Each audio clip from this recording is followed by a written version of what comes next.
Hello viewers and subscribers. आप देख रहे हैं इकोनॉमिक का चैप्टर जो 9th क्लास से है। First chapter the story of village Palampur. इस चैप्टर में आप नॉर्मल जो देखेंगे वो विलेज पालमपुर को ही लिया गया है, क्योंकि ये एक जस्ट इमेजिनरी विलेज है। आपको बस यहाँ पर ये बताया गया है कि कैसे एक गांव जो है वो डेवलप कर सकता है। तो आप इसको इस कंटेंट में देख सकते हैं कि इंडिया का कोई भी कोना, कोई भी क्षेत्र, कोई गांव या का शहर कस्बा हो, अगर उसे डेवलप करने के लिए आपको अगर देखना होगा या करेंगे आप, तो आप इन चीज़ों को फॉलो करके जो है कर सकते हैं। तो इसीलिए एक पालमपुर की जो कहानी में जो चीज़ें रखी गई हैं वो बेसिकली जो है डेवलप चीज़ें, जो उसको डेवलप करने में जो उसको फुलफ़िल करता है, आप वो यहाँ पर लिखा गया। तो आप वो चीज़ों को ध्यान दोगे।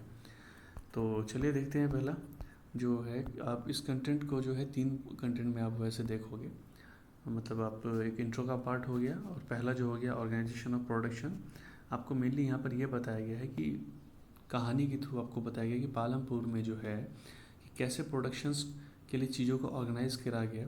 तो वो आप यहाँ पर एक क्वेश्चन के बिहाफ पर अगर आपसे पूछा जाएगा तो डायरेक्ट ये नहीं पूछा जाएगा कि पालमपुर की कहानी बताओ कि क्या था वहाँ का ऑर्गेनाइजेशन। आपको बस इतना पूछा जाएगा कि प्रोडक्शन का जो है ऑर्गेनाइजेशन या ऑर्गेनाइज किस तरह से आप करते हैं। तो ये क्वेश्चंस में होगा। क्वेश्चन होगा कि जो फार्मिंग का मेथड है वो कैसे अच्छे तरीके से आप कर सकते हैं। एक जो है मॉडल मेथड क्या है, मॉडर्न मेथड क्या है, तो ये पूछा जा सकता है आपसे। पालमपुर इन फार्मिंग डायरेक्ट नहीं पूछता, बस आपको ये बताने की कोशिश करी गई कि पालमपुर के अंदर फार्मिंग किस तरीके से होता है। तो यहाँ पर मॉडर्न फार्मिंग ही होता था, तो इसीलिए यहाँ पर आप उसे फार्मिंग इन मॉडर्न टाइम कहेंगे, या जो है इस पॉइंट को आप क्वेश्चन के उसमें लिख लेंगे। तो थर्ड होगा non farming activity in Palampur. सीधी सी बात है कि मतलब एग्रीकल्चर के अलावा भी जो चीज़ें हैं वो क्या क्या हैं। तो भाई ज़रूरी है, कोई भी डेवलप जगह पर आप देखोगे कि सब कुछ जो है बराबर बराबर तरीके से होता है, चाहे ट्रांसपोर्टेशन हो गया, चाहे कोई भी जो है गुड प्रोडक्शन हो गया। तो ये सारी चीज़ें जो हैं होने से ही उस एरिया का डेवलप होता है। तो ये 3 क्वेश्चन ही आपके सामने यहाँ पर बनेंगे। तो हम पहला इंट्रो पहले देख लेते हैं। इंट्रो पॉइंट जो है यहाँ पर पालमपुर जो है एक इमेजिनरी विलेज है, हमने देख लिया था।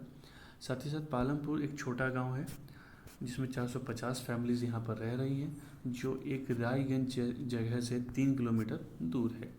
और एक वहीं पर एक गांव है शाहपुर, ठीक है, the in nearest town to the village. तो एक जो है ये रायगंज यहाँ कहीं ना कहीं टाउन एरिया है। तो आप देख सकते हैं कि कहीं ना कहीं जो है पालमपुर एक ऐसी जगह पर है जहाँ पर एक बहुत बड़ी बड़ी कॉलोनी या जगह ऑलरेडी है, मतलब आसपास लोगों की संख्या है। कहीं ना कहीं मार्केट लग रहा है, तो इसका मतलब है यहाँ से सामान को आराम से आप वहाँ ले जाकर बेच सकते हैं। तो आप थोड़ा ध्यान देंगे इन चीज़ों को कि जो एक कोई भी प्रोडक्शन, सीधी सी बात है, अगर बनता है तो उसको चाहिए मार्केट, और मार्केट तक पहुँचनी चाहिए आपको सड़कें जो सर्विसेज के लिए हैं।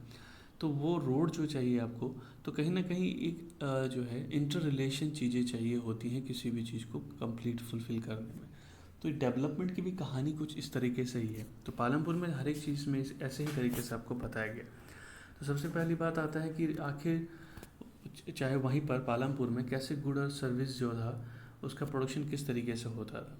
तो कॉमन अगर क्वेश्चन में भी आप उठा के देखेंगे तो भाई हमें 3-4 चीज़ें चाहिए होती है कोई भी प्रोडक्शन को बनाने में, ठीक है। तो भाई सबसे पहले हमें क्या चाहिए, हमें ज़मीनें चाहिए। ज़मीन भी ऐसी जगह है जहाँ पर फैक्ट्री को स्टेबल करा जा सके, जो कहीं समय में वो कहीं ज़मीनें धंस ना जाए, कुछ हो ना जाए। तो हमें जो ज़मीनें भी चाहिए वो काफ़ी बढ़िया ज़मीनें चाहिए। और क्या आप देखोगे वहाँ लेबर की अवेलेबिलिटी जो है हमारे पास होनी चाहिए, ना कि आपको बहुत दूर से लाना पड़ जाए, तो वो भी ठीक नहीं है। तो आसपास ही सारी चीज़ें हमें मिलते रहना चाहिए।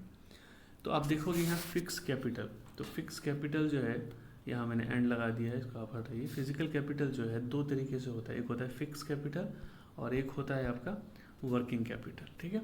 तो फिक्स कैपिटल 2 तरीके से हो गया, एक तो वर्किंग कैपिटल और दूसरा आपका हो गया जो है फिजिकल कैपिटल। 2 तरीके का, फिक्स और वर्किंग। फिक्स में क्या होता है कि यहाँ लिखा हुआ they are use for long period of time for production. देखिए फिजिकल कैपिटल आप ये कह सकते हैं भाई कि आपको चाहिए क्या बनाने के लिए, आप जो हम बना रहे हैं। तो सबसे पहले आपके पास होना क्या चाहिए। अब मैंने एग्जांपल दिया कि मुझे बनाना है क्या है, एक लैपटॉप बनाते हैं, ठीक है। तो एक लैपटॉप का एक कंपनी है या कोई भी है, कोई ऐसी चीज़ है, चाहे गांव की अगर हम बात करें तो ये बहुत बड़ा हो गया, हटा देते हैं, दूसरा एग्जांपल लेते हैं। तो मैं लेता हूँ कि चलिए वहाँ पर एक बनता है हाथ का पंखा ही बनता है, ठीक है। तो फ़ैन हम ले रहे हैं हाथ का जो है, तो एक ये हो गया। इसको बनाने के लिए जो है, इसके कहीं ना कहीं लकड़ियों की कटाई छटाई करने के लिए एक तरीके का मशीन यहाँ पर इस्तेमाल किया जाएगा। तो वो जो मशीन फिक्स किया जाएगा उस जगह पर, तो वो हमेशा ही एक ही मशीन जो है 10 साल चलेगा और उस तरीके का कई फ़ैन और जो चीज़ें होंगी वो बनाती रहेगी।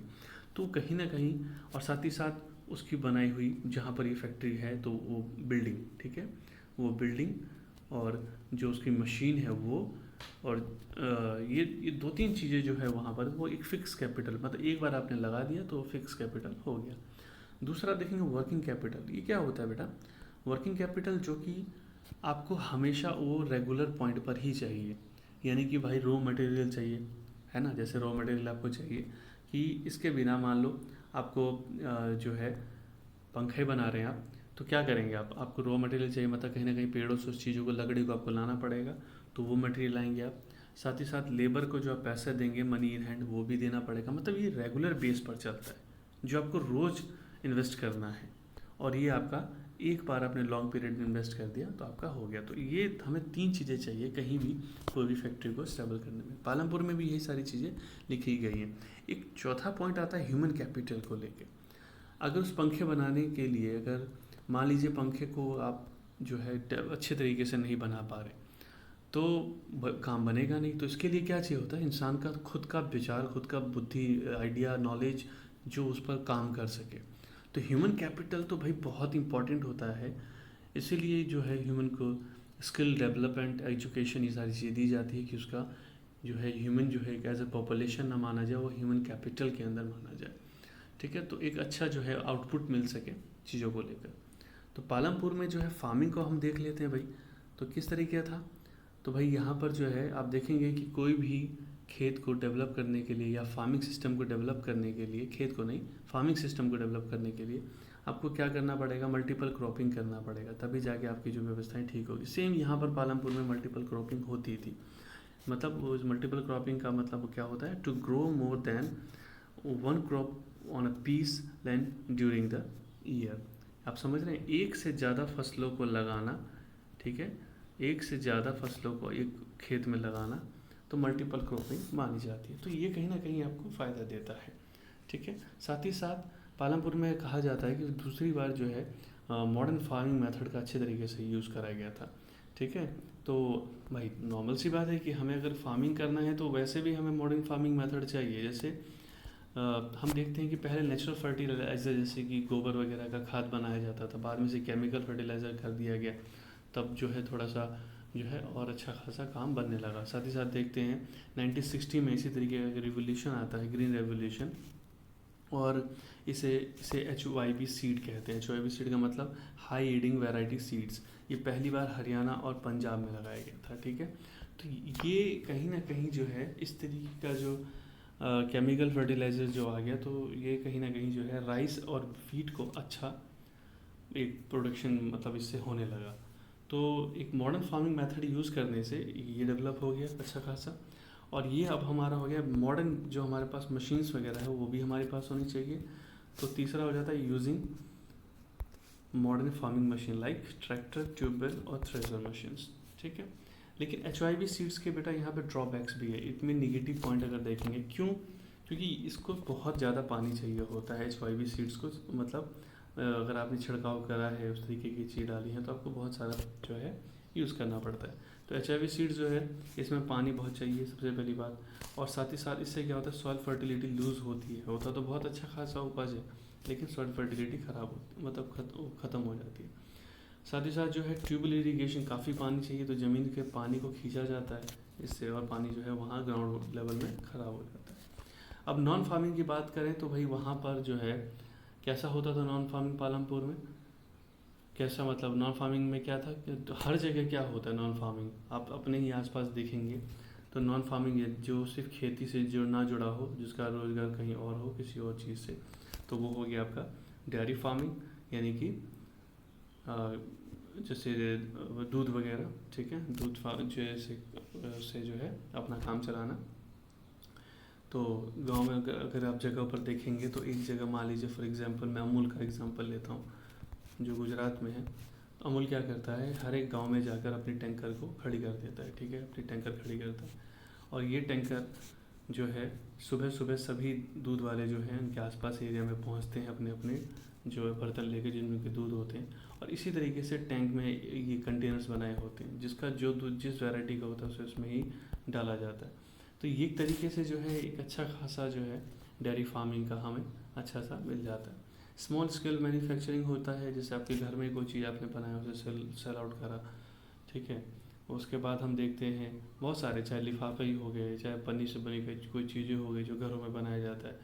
ट्रांसपोर्ट जो है एक बहुत बेहतर, बहुत बड़ी चीज़ है कोई भी चीज़ को बनाने में। तो ये ट्रांसपोर्टेशन का जो काम है यातायात का, ये भी है। साथ ही साथ शॉपकीपर का भी होना बहुत ज़रूरी है। तो ये सारी की सारी चीज़ें जो ऑलरेडी कहाँ थी, पालमपुर में। तो एग्जांपल आपको देने की कोशिश की गई है कि कैसे डेवलप अच्छे जगह पे किया जा सकता है। आप खुद भी अपने आसपास देखिए क्या ज़रूरत है किन चीज़ों को डेवलप करने में। आप पालमपुर की सारी चीज़ें अगर वहाँ फिट कर देते तो इसमें आपका डेवलप जो है कुछ ही सालों में देखना कि आपका एरिया डेवलप हो जाता है। या आप कहीं कहीं देखेंगे कि सब कुछ है लेकिन कहीं ना कहीं सड़कें ही ख़राब हैं।